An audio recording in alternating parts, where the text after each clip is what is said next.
저도 제 나이만큼 신앙생활을 해오고 또 25년 정도 목회 생활을 하면서 이 시편 46편을 가사로 한 이 찬양은 많이 불렀고 시편 46편 1절의 말씀을 많이 암송하기도 했습니다만 사실 설교를 듣기는 또 설교를 하기는 처음입니다. 왜 그럴까라고 생각해 보면 너무 익숙하다라고 생각하기 때문입니다. 여러분이 잘 알고 계시는 말씀이고 또 여러분이 암송하시는 말씀인데요. 정말 이 말씀의 내용이 정말 여러분의 실제 고백이 된다면 무엇이 여러분들을 힘들게 하겠습니까? 무엇이 여러분들을 염려하게 하고 걱정하게 만들고 여러분들의 마음속에 불평과 불만이 있게 하겠습니까? 하나님이 나의 힘이 되시고 나의 도움이 되시고 나의 피난처가 되시는데 무엇이 우리를 힘겹게 하겠습니까? 그런데 제가 예전에 청년 때인 것 같습니다. 제가 화장실에 들어가면서 제가 즐겨 부르는 찬양을 부르면서 들어갔습니다. 주는 나의 힘이요 주는 나의 힘이요 주는 나의 힘이요 영원히 주를 의지하리 영원히 이 찬양을 부르면서 볼일을 보러 들어갔습니다. 그런데 갑작스럽게 이런 생각이 드는 거예요. 하나님이 나의 힘이시다 라고 고백하는데 제가 일상 가운데 습관적으로 하는 말이 있더라고요. 힘이 없어. 힘 빠져. 저는 제가 신학을 했지만 일반 대학에서 제가 전공을 국문학을 하다 보니까 언어 유희, 쉽게 말하면 말장난을 제가 잘 생각을 하는데요. 하나님이 나의 힘이라고 고백했는데 왜 나는 자꾸 힘이 없다고 이야기할까? 하나님은 나의 힘이라고 고백하는데 나는 왜 힘이 빠진다고 이야기할까? 사실 말장난입니다만 하나님이 나의 힘이시라면 힘이 빠질 일이 없죠. 하나님이 우리에게 날마다 새 힘을 주시면 우리가 아무리 힘들어도 그 힘든 일들을 넉넉히 감당할 수 있다는 생각을 하게 된 거예요. 그래서 그 생각을 하고 난 이후에는 가급적이면 힘이 없다는 얘기를 하지 않습니다. 힘이 없다라고 생각되어질 때 그 고백을 하는 거죠. 하나님은 나의 힘이시다. 주님이 나와 함께 하시는데 내가 무엇이 힘든가라고 제가 고백을 합니다. 여러분들은 어떠십니까? 정말 여러분이 여러분의 인생 가운데 하나님이 여러분의 힘이 되십니까? 하나님이 여러분의 도움이 되십니까? 하나님이 여러분의 인생 가운데 정말로 여러분의 피난처가 되십니까? 여러분, 우리는 너무 쉽게 고백합니다. 너무 쉽게 찬양을 합니다. 우리가 고백한 대로 살아야죠. 우리가 찬양한 대로 살아야 되죠. 근데 우리는 사실 저도 마찬가지입니다. 제가 그렇습니다. 저도 고백한 대로 살지 못합니다. 저도 설교자라 강단 위에서 여러분들에게 이렇게 살아야 합니다. 이것이 하나님의 뜻입니다. 라고 말씀드리지만 저도 연약하기 때문에 말씀대로 온전히 살지 못합니다. 그런데 저에게 있는 특별한 은혜는 하나님의 말씀을 여러분들과 나누어야 되기 때문에 어떻게 보면 저는 24시간 365일 매일 말씀을 묵상합니다. 오늘 설교가 끝나면 또 수요사경의 말씀을 또 계속해서 준비를 해야 됩니다. 수요사경회가 끝나면 또 내일 새벽 말씀을 또 준비를 합니다. 어제도 이 시편 46편의 말씀을 계속 제가 반복적으로 들었거든요. 도대체 이 시편의 기자가 무엇을 나에게 말씀해 주고 있는 것일까? 시편 기자가 왜 이 시편을 통해서 우리에게 하나님은 나의 힘이시다, 도움이시다, 피난처라는 것을 분명하게 알려주고자 한 것일까라는 생각을 하면서 말씀을 들으면서 말씀대로 살아서가 아니고요. 말씀대로 살고 싶어서요. 고백한 대로 살고 싶어서 마음부림치고 몸부림치는 거죠. 하나님은 그걸 보시는 거예요. 하나님이 우리가 완전해서 사랑하시는 것이 아닙니다. 하나님이 우리에게 흠이 없어서 우리가 남들보다 더 뛰어나고 잘났기 때문에 우리를 사랑하시는 게 아니에요. 부족하지만 흠이 있고 아직도 연약하지만 하나님의 뜻대로 살려고 힘쓰고 애쓰는 그 모습을 귀하게 보시는 거예요. 부디 바라고 소망하는 것은 오늘 우리가 함께 읽었고 함께 찬양했던 이 말씀이 저와 여러분의 삶의 실제가 되기를 주님의 이름으로 축복합니다. 오늘 시편에는 표제가 붙어 있습니다. 고라 자손의 시. 고라 자손은 예배를 인도하는 레위 지파입니다. 이들이 이 시편을 지어서 백성들과 함께 예배 중에 불렀던 거죠. 특별히 알라못이라는 이 음악적인 용어가 사용되어졌는데요. 알라모트라는 정확한 뜻은 밝혀져 있지 않지만 알르마라는 말의 복수형이다라고 학자들은 해석합니다. 이 알르마라는 히브리어의 의미는 젊은 처녀들을 이야기합니다. 그러니까 이 찬양은, 이 시편은 젊은 여자들의 톤으로 부르는 노래라는 거예요. 그러니까 약간 고음대 음역으로 노래를 불렀다는 거죠. 알라못, 젊은 여자들의 톤으로 이 시편을 불러야 된다는 거예요. 하이톤으로.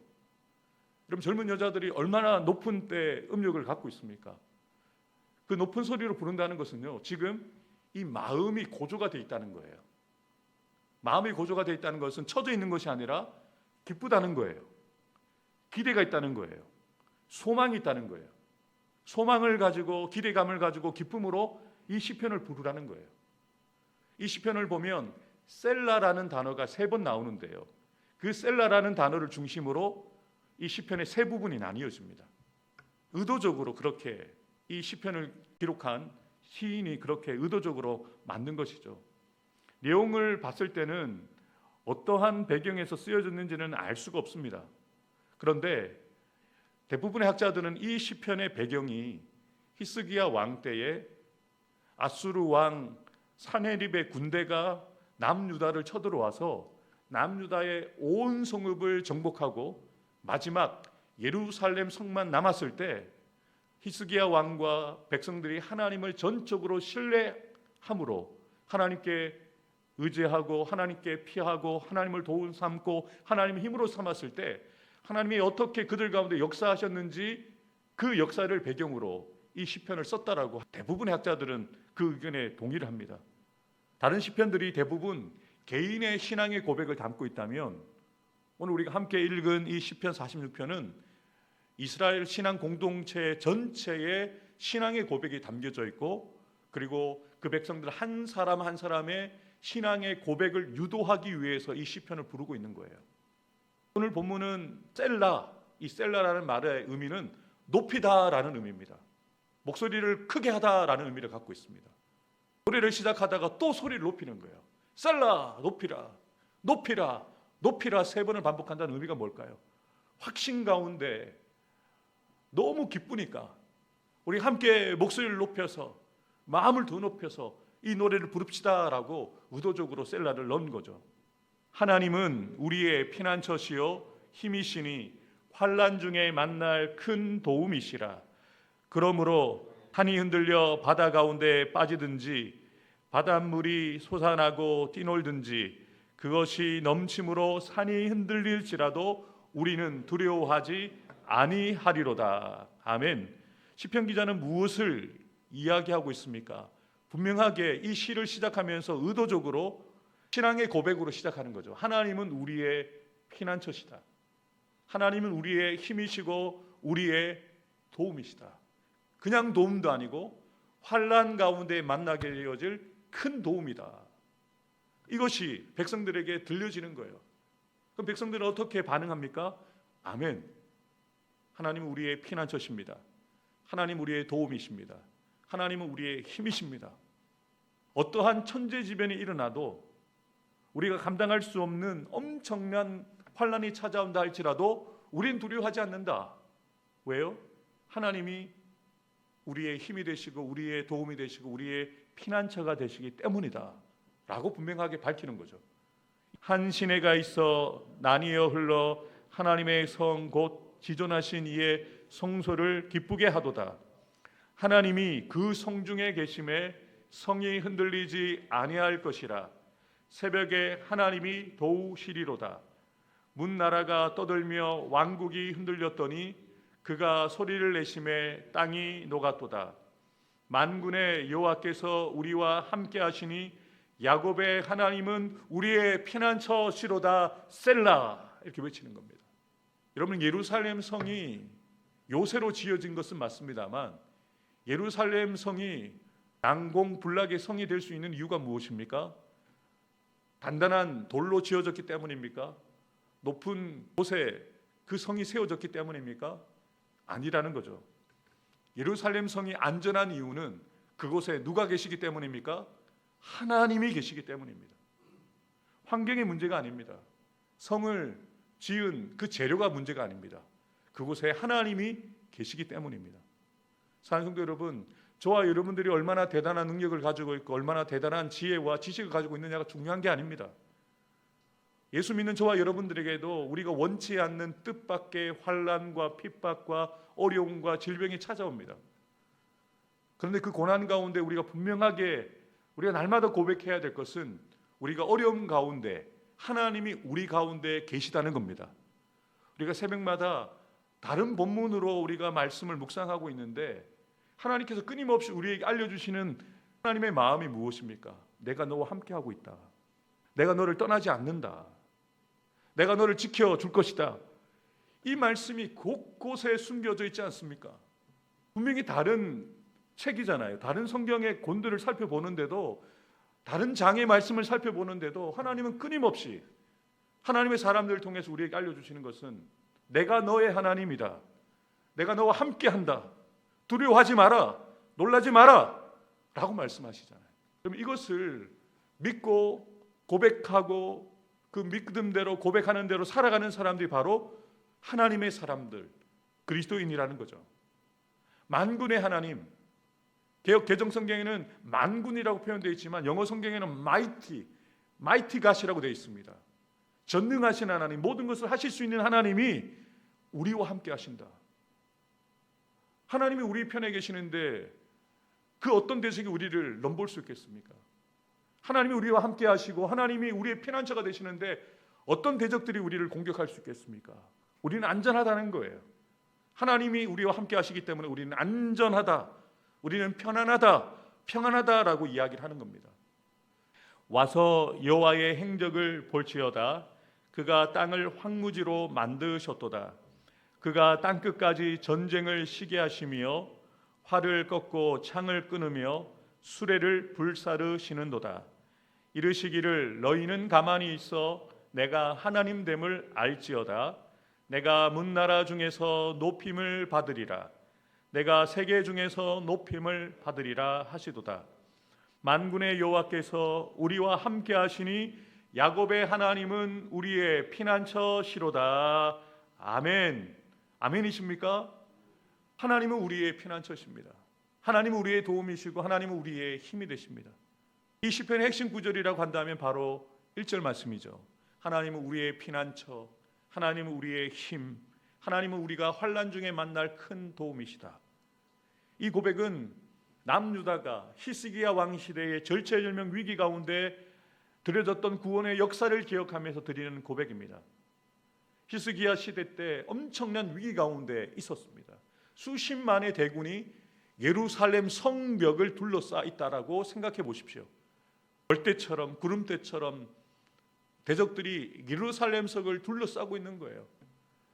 히스기야 왕도 대부분의 백성들도 우리는 끝이다, 절망이다, 우린 죽었다 라고 고백할 수밖에 없는 상황입니다만 하나님이 히스기야 왕과 백성들에게 무엇이라고 말씀하시냐면요, 여호와께서 아수르 왕에 대하여 이같이 이르시되 그가 이 성에 이르지 못하며 화살 하나도 이리로 쏘지 못하며 방패를 가지고 성에 가까이 오지도 못하며 흉복을 쌓아 치지도 못할 것이요 그가 오던 길 곧 그 길로 돌아가고 이 성에 이르지 못하리라. 나 여호와의 말이니라. 대저 내가 나를 위하며 내 종 다윗을 위하여 이 성을 보호하며 구원하리라 하셨나이다 하니라. 여호와의 사자가 아수르 진중에서 18만 5천인을 쳤으므로 아침에 일찍이 일어나 본즉 시체뿐이라. 여러분, 이 싸움을 누가 싸우셨습니까? 하나님이 싸우셨어요. 하나님이 사자를 보내셔서 18만 5천 명의 군대를 전멸시키신 거죠. 백성들이 한 것은 무엇입니까? 하나님을 의지하고 하나님께 기도한 것뿐입니다. 그런데 하나님이 자신을 위하여, 다윗을 위하여 이 성과 이 백성을 구원하시는 거예요. 왜요? 하나님의 백성이니까요. 하나님의 성이니까요. 하나님이 끝까지 책임지시는 겁니다. 찬송도 여러분, 오늘 저와 여러분들이 이 시편을 함께 읽고 묵상하면서 또 당시에 고라 자손이 찬양을 인도하면서 이 시편을 부를 때에 백성들의 반응이 어떠해야 될까요? 저와 여러분들의 반응이 어떠해야 될까요? 하나님은 우리의 피난처십니다. 하나님 우리의 힘이십니다. 하나님 우리의 큰 도움이십니다라고 고백할 때, 하나님께서 우리와 함께 하시니 하나님만이 우리의 피난처십니다라고 고백했던 그 고백을 들었을 때 우리는 어떻게 반응해야 될까요? 오늘 설교의 제목처럼 우리는 그렇게 고백해야 되죠. 아멘입니다. 하나님만 나의 힘, 하나님만 나의 도움, 하나님만이 나의 피난처십니다 라고 우리의 신앙의 고백으로 하나님 앞에 올려드려야 되는 거죠. 그러면서 시편 기자는 하나님의 말씀을 분명하게 전합니다. 너희는 가만히 있어 내가 하나님됨을 알지어다. 여러분, 우리가 오해하는 것은 가만히 있다는 이 표현이 아무것도 우리가 하지 않는 것을 생각하는데요, 그것이 아닙니다. 가만히 있다는 이 단어, 히브리어로 하르프라는 단어가 쓰였는데요, 손을 놓다, 힘을 빼다, 무기를 내려놓다 라는 의미를 가집니다. 포기하라는 말이 아니고요, 하나님만을 의지하라는 거예요. 하나님만을 의지하고 하나님이 일하시도록 자리를 비워두라는 거예요. 여러분들과 함께 하나님이 일하시도록. 사랑하는 성도 여러분, 오늘 저와 여러분들이 잘 할 수 있을 거라고, 잘 안다라고 교만한 마음 가지고 여러분 경험 의지하고 여러분 능력 의지하고 여러분 지혜를 의지하지 마세요. 어제 살펴보았던 것처럼 겸손한 자는 하나님을 의지하는 자입니다. 겸손한 자는 성령 안에서 무시로 기도하며 주님의 인도를 받고 주님의 도움을 받고 주님을 힘을 삼고 살아가는 자들입니다. 오늘 설교의 제목처럼 저와 여러분들이 하나님만 나의 힘, 하나님만 나의 도움, 하나님만 나의 피난처 되심을 고백하며 말로만이 아니라요, 여러분의 삶에 실제로 그렇게 하나님이 여러분의 힘이심을 보여드리고 하나님만을 여러분의 도움 삼는다는 것을 여러분의 삶에서 보여드리고 하나님만이 여러분의 피난처가 되신다는 것을 하나님께 증명해 보이는 하루를 살아가는 저와 여러분들 되기를 주님의 이름으로 축복합니다. 하나님만 나의 힘, 나의 도움, 나의 피난처이심을 입술로 고백할 뿐만 아니라 삶의 현장에서 실제로 하나님만으로 힘과 도움을 삼고 그분 안에서 참된 평안과 위로를 받아 누리는 자 되기 원합니다. 몸과 마음이 아픈 이들, 믿음이 연약한 모든 성도들이 오직 하나님만이 힘과 도움과 피난처 되심을 믿게 하옵소서. 하나님께서 나의 사랑하는 부산로 교회와 나의 사랑하는 성도들의 가정과 자녀들, 일터 위에 복의 복을 주시고 지켜주시며 더 큰 은혜와 능력을 더하여 주셔서 늘 평안하고 편안하게 하옵소서. 아멘.